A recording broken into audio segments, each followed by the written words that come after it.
Hello, people. It's your girl Anna Akins here, and I'm here again. I always take time to come back, right, guys? Pardon me. We'll get there. We're working on it. All right. So today, the topic we're going to be discussing is a very interesting one. And although it sounds like just a word, but it is as it sounds. You know.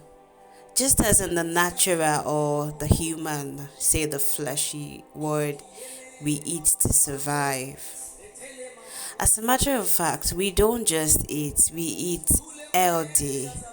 We monitor our body and we nurture ourselves and our health to an extent, or to the stage that most of us have such an adorable skin. I know you're checking your skin right now and you're like, oh yeah, that's true. Yeah, as a matter of fact, we have such a beautiful figure.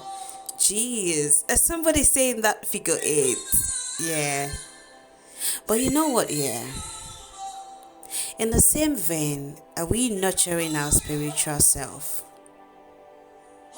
Ask yourself, how is your spiritual life? Is it charged? Is it active? Is it at alert? Or is it sick? Is it weak? Is it at a stage or at the verge of dying? Or is it even dead? I know it now sounds more like a cliche, a word we often use, and we don't consider the weight or the thought behind it. We go about asking ourselves, oh, hello bro, hello sis, how you doing? How is life at work? And how is your spiritual life? And we just answer without checking or realizing that it should be a call to reflection. Just as we grow and move from levels to levels in the physical life of us, so it is in the spiritual. So the question is, are you growing spiritually?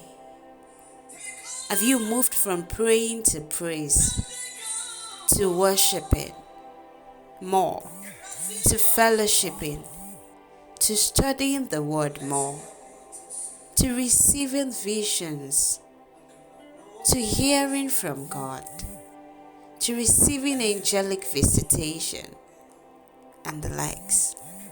Have you really grown spiritually as you're growing physically?